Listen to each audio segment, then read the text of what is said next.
नमस्कार बंधुगण बंधु माने आपण माने समस्त को आज ज्योतिष कार्यक्रम को स्वागत। आज ज्योतिष कार्यक्रमटी कन्या राशि व्यक्ति विशेष मानक पई बहुत गुरुत्वपूर्ण अटे, बहुत ही खास अटे। कारण 2026 मसीहार आरंभ ही आपणकर जीवन रे किछिटा धमाका हेबा पई जाउअछि एवं किछि विस्फोरण हेबा पई जाउअछि, जहा आपण केबे स्वप्न रे भी कल्पना करि परिबे नाही। किंतु ता पछरे कौन कारण रही से विषय रे आजिर ए वीडियो रे आमे माने विस्तार भाव में आलोचना करिबा।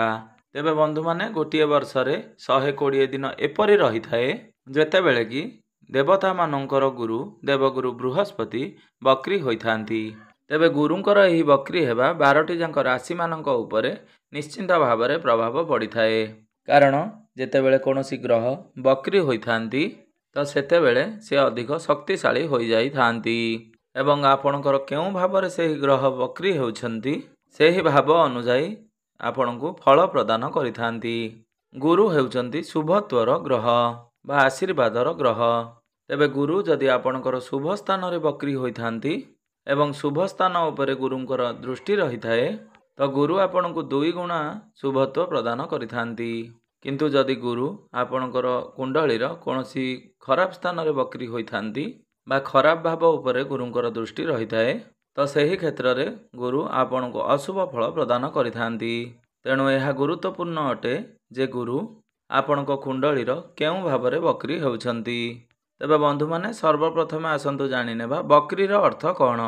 तो बंधु माने आपण माने निश्चिंत भाव में जानिथिबे जे प्रत्येक ग्रहंकर गोटे निर्दिष्ट गतिपथ रही थाए एवं सही निर्दिष्ट गतिपथरे प्रत्येक ग्रह सूर्य को परिक्रमा करिथांती। जेतेबेले सूर्य एवं सही ग्रहंक मध्यरे पृथ्वी आसी जाई थाए एवं सही ग्रह ठारू पृथ्वी आगो को चली जाई थाए सेतेबेले एभली प्रतीयमान होई थाए जेमिति सही ग्रहटी बक्री होई जाइछंती। मात्र वास्तव रे सेपरि किछि होई न थाए, केवल सही ग्रहंकर गति रे किछिटा परिवर्तन आसी थाए। किंतु यार बहुत अधिक प्रभाव 12टी जांक राशि उपरे निश्चिंत भाव में पड़ी थाए। तो बंधु माने आजिर ए वीडियो रे आमे माने कन्या राशि राशिफल विषय रे आलोचना करिबा। गुरुंकर बक्री हेबा एही 120 दिन आपणक जीवन रे कौन सब परिवर्तन मान आनिबा को जाउछि, आपणकर जीवन रे कौन सब बड़ घटना मान घटिबा पई जाउछि, आपणक कुंडलीर केउ भाव रे गुरु बक्री हेबा को जाउछंती एवं केउ सब भाव उपरकू गुरुंकर दृष्टि रहुछि। तेबे सेथिपाई आपण माने वीडियोटी को स्किप न करी थरे मात्र शेष पर्यंत निश्चिंत देखंतु एवं वीडियोटी को लाइक करी चैनलटी को सब्सक्राइब कर दियंतु एवं कमेंट बॉक्स रे भक्ति एवं श्रद्धार सहित जय मां लक्ष्मी जय श्री जगन्नाथ अवश्य लिखि दियंतु। तो बंधु माने आसंतु आरंभ करबा आजिर एही कार्यक्रमटी को, जहा कि जन्म राशि एवं चंद्र राशि उपरे संपूर्ण आधारित अटे। तेबे राशि चक्र 12 गोटी राशि मध्यरु षष्ठतम राशि होची कन्या राशि। तेबे बंधु माने आपण मानक पई खुशीर कथा हेउची जे गुरु आपणकर एकादश भाव रे लाभ स्थान रे बक्री हेबाकू जाउछंती। कुंडली रे एकादश भावटी को बहुत शुभ स्थान बोली माना जाई थाए एवं जेतेबेले कोनोसी ग्रह कोनोसी गृह रे बक्री होइथांती तो सही गृह सहित प्रत्येकटी जड़ित कार्य रे पूर्णता देइथांती एवं सही ग्रह सहित जड़ित आपणकर गृह रे कोनोसी इच्छा थाए सही इच्छा को मध्य से पूर्णता देइथांती बा पूर्ण करिथांती। तो एकादश भाव सहित जड़ित प्रत्येकटी कार्य रे गुरु आपण को पूर्णता देबा पई जाउछंती। कुंडलीर एकादश भावटी होई थाए लाभर भाव, समस्त इच्छा पूर्तिर भाव, आयर भाव। यह व्यतीत गुरु आपणकर एकादश भाव रे बक्री होउछंती तो आपणको दशम भावर फल मध्य आपणको प्रदान करिवे। कुंडलीर दशम भावटी होई थाए आपणकर क्यारियर भाव, कार्य क्षेत्रर भाव। तेबे बंधु माने 120 दिन मध्य रे आपण किछि बड़ डिसीजन नै पारंती, ताहा आपणकर कोनोसी भी क्षेत्र रे होई पारे। विशेष करी आपणकर क्यारियर को नै किछि बड़ निष्पत्ति नै पारंती। आपणकर जे लक्ष्य रहितिला सेही लक्ष्य को मध्य आपण पूर्ण करिवे। यह व्यतीत आपणकर कोनोसी इच्छा बा असंपूर्ण रहितिला, जदि आपणकर कोनोसी इच्छा पूर्ण होई पारुनतिला तो यही 120 दिन मध्य आपणकर किछि बड़ इच्छा पूर्ण होई पारे। ତ ବନ୍ଧୁମାନେ ବକ୍ରି ଗୁରୁଙ୍କର ଦୃଷ୍ଟି ଆପଣଙ୍କର ପଞ୍ଚମ ଭାବ ଉପରେ ରହୁଛି। ପଞ୍ଚମ ଭାବଟି ହୋଇଥାଏ ଶିକ୍ଷା କ୍ଷେତ୍ରର ଭାବ, ଆପଣଙ୍କର ପ୍ରେମ ଜୀବନର ଭାବ ଏବଂ ଆପଣଙ୍କର ସନ୍ତାନର ଭାବ। ତ ଯେଉଁମାନେ ବିଦ୍ୟାର୍ଥୀ ଅଛନ୍ତି ସେମାନଙ୍କୁ ଶିକ୍ଷା କ୍ଷେତ୍ରରେ ବହୁତ ଅଧିକ ସଫଳତା ପ୍ରାପ୍ତି ହେବା ପାଇଁ ଯାଉଅଛି। ଆପଣଙ୍କର ପାଠପଢ଼ାରେ ଆଗ୍ରହ ବଢ଼ିବ। ଯଦି ପୂର୍ବରୁ ଆପଣ ଅନ୍ୟମନସ୍କ ରହୁଥିଲେ କିମ୍ବା ପାଠପଢ଼ାରେ ଆପଣଙ୍କର ମନ ଆଦୌ ଲାଗୁନଥିଲା, ତ ବର୍ତ୍ତମାନ ଆପଣଙ୍କର ପାଠପଢ଼ା ପ୍ରତି ଆଗ୍ରହ ବଢ଼ିବ ଏବଂ 120 ଦିନ ମଧ୍ୟରେ ଆପଣଙ୍କର ଯଦି କୌଣସି ଏକ୍ଜାମ୍ ରହିଛି ତ ଏକ୍ଜାମ୍ ମଧ୍ୟ ଆପଣଙ୍କ ପାଇଁ ବହୁତ ଭଲ ରହିବ। ଏହି 120 ଦିନ ମଧ୍ୟରେ ଆପଣ କୌଣସି ଜାଗାରେ ଫର୍ମ ଫିଲ୍ଅପ୍ କରିପାରନ୍ତି କିମ୍ବା ଆପଣ କୌଣସି ନୂତନ ସ୍ଥାନରେ ଆଡ଼ମିସନ୍ ନେଇପାରନ୍ତି। ଆପଣଙ୍କର ମାଇଣ୍ଡ ସାର୍ପ ରହିବ, ଆପଣଙ୍କ ମଧ୍ୟରେ ଜ୍ଞାନ ବଢ଼ିବ, ବୁଦ୍ଧି ବଢ଼ିବ। ଆପଣ ଆପଣଙ୍କର ପ୍ରେମ ଜୀବନରେ ମଧ୍ୟ ସୁଧାର ଦେଖିବା ପାଇଁ ପାଇବେ। ଯଦି ପୂର୍ବରୁ ଆପଣଙ୍କର ପ୍ରେମ ଜୀବନରେ କୌଣସି ପ୍ରକାର ସମସ୍ୟା ଲାଗି ରହିଥିଲା, ଆପଣଙ୍କ ମଧ୍ୟରେ ଯଦି କଥାବାର୍ତ୍ତା ବନ୍ଦ ହୋଇଯାଇଥିଲା, ବ୍ରେକଅପ୍ ଆଦି ହୋଇଯାଇଥିଲା ବା କୌଣସି ଭୁଲ ବୁଝାମଣା ଥିଲା, ତ ଏହି ସବୁରେ ମଧ୍ୟ ଆପଣ ସୁଧାର ଦେଖିବା ପାଇଁ ପାଇବେ।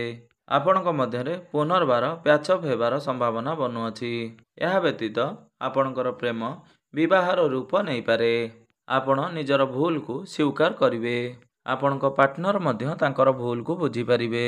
ଏହି 120 ଦିନ ମଧ୍ୟରେ ଆପଣ ଆପଣଙ୍କର ପାଠପଢ଼ାକୁ ନେଇ କିଛି ବି ବଡ଼ ଡିସିସନ୍ ନେଇପାରନ୍ତି।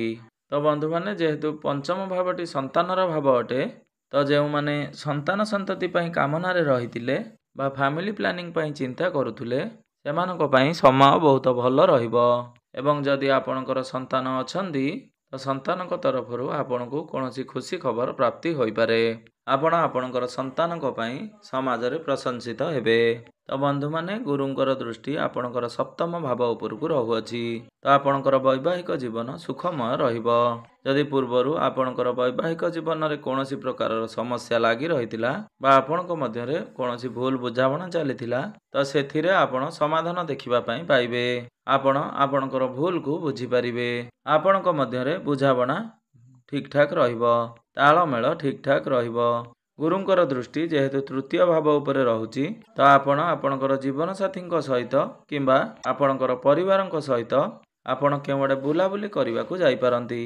ଆପଣ ଏପରି କିଛି ଜାଗାକୁ ବୁଲିବାକୁ ଯାଇପାରନ୍ତି ଯେଉଁଠାକୁ ଯିବା ପାଇଁ ଆପଣ ବହୁତ ଆଗରୁ ପ୍ଲାନିଂ କରିଥିଲେ।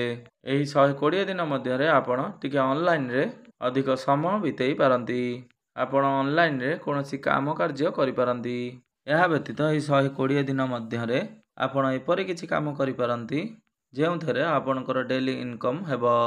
ଯଦି ଆପଣ ପାର୍ଟନରସିପ୍ରେ ବିଜନେସ୍ କରୁଛନ୍ତି ତ ସେଥିରେ ମଧ୍ୟ ଆପଣଙ୍କୁ ଫାଇଦା ପ୍ରାପ୍ତି ହେବ। କିମ୍ବା ଆପଣ ଯଦି ପୂର୍ବରୁ ବିଜନେସ୍ କରୁଥିଲେ ତ ଆପଣ ଆପଣଙ୍କର ବିଜନେସ୍କୁ ଆଗକୁ ବଢ଼ାଇବେ। ଆପଣ ଆପଣଙ୍କର ବିଜନେସ୍ରେ ପ୍ରଫିଟ୍ ଦେଖିବାକୁ ପାଇବେ। ଏହା ବ୍ୟତୀତ ଏହି 120 ଦିନ ମଧ୍ୟରେ ଯେଉଁ କନ୍ୟା ରାଶିର ବ୍ୟକ୍ତିବିଶେଷମାନେ ବିବାହ ହୋଇପାରୁନଥିଲା, ତ ଆପଣଙ୍କର ବିବାହ ଯୋଗ ମଧ୍ୟ ଖୋଲିଯିବ ଏବଂ ଆପଣଙ୍କର ଗୃହକୁ ବିବାହ ପ୍ରସ୍ତାବମାନ ଆସିବ ଏବଂ ଆପଣଙ୍କର ବିବାହ ମଧ୍ୟ ସ୍ଥିର ହୋଇଯିବ। ବିଶେଷ କରି ଗୁରୁଙ୍କର ବକ୍ରି ହେବା ଆପଣଙ୍କର କ୍ୟାରିୟର ପାଇଁ ଅଧିକ ଶୁଭ ଫଳ ପ୍ରଦାନ କରିବ। ଆପଣଙ୍କର କ୍ୟାରିୟରରେ ନିଶ୍ଚିନ୍ତ ଭାବରେ କିଛି ନା କିଛି ବଡ଼ ପରିବର୍ତ୍ତନ ଆସିବ। ଆପଣଙ୍କୁ ଆପଣଙ୍କ ଚାକିରି କ୍ଷେତ୍ରରେ ପଦୋନ୍ନତି ମିଳିପାରେ। ଯେଉଁମାନେ ଚାକିରି ଅନ୍ୱେଷଣରେ ଥିଲେ ସେମାନଙ୍କୁ ଚାକିରି ପ୍ରାପ୍ତ ହେବାର ମଧ୍ୟ ସୁଯୋଗ ବନୁଅଛି। କିନ୍ତୁ ପ୍ରତ୍ୟେକଟି ପାଇଁ ଆପଣଙ୍କୁ ଆପଣଙ୍କ ତରଫରୁ ମଧ୍ୟ କିଛିଟା ଚେଷ୍ଟା ଜାରି ରଖିବା ପାଇଁ ପଡ଼ିବ। ତ ଯଦି ଆପଣ ଚେଷ୍ଟା କରୁଛନ୍ତି ତେବେ ନିଶ୍ଚିନ୍ତ ଭାବରେ ଆପଣଙ୍କୁ ବହୁତ ଅଧିକ ସଫଳତା ପ୍ରାପ୍ତି ହେବାର ସମ୍ଭାବନା ବନୁଅଛି। ସବୁଠାରୁ ବଡ଼ କଥା ହେଉଛି ଗୁରୁ ଆପଣଙ୍କର ଶୁଭ ସ୍ଥାନରେ ବକ୍ରି ହେବାକୁ ଯାଉଛନ୍ତି। ଗୁରୁଙ୍କର ଦୃଷ୍ଟି ମଧ୍ୟ ଆପଣଙ୍କର ଶୁଭ ସ୍ଥାନ ଉପରକୁ ରହୁଛି। ତ ଗୁରୁଙ୍କର ଏହି ବକ୍ରି ଚଳନ ଆପଣଙ୍କୁ ପ୍ରତ୍ୟେକଟି କ୍ଷେତ୍ରରେ ଶୁଭ ଫଳ ପ୍ରଦାନ କରିବାକୁ ଯାଉଅଛି ଏବଂ ଅନେକ କ୍ଷେତ୍ରରେ ଆପଣଙ୍କୁ ସଫଳତା ଆଣିବାକୁ ଯାଉଛି। ତ ବନ୍ଧୁମାନେ, ଏବେ ଆସନ୍ତୁ ଜାଣିନେବା କିଛି ବିଶେଷ ଉପାୟ ବିଷୟରେ।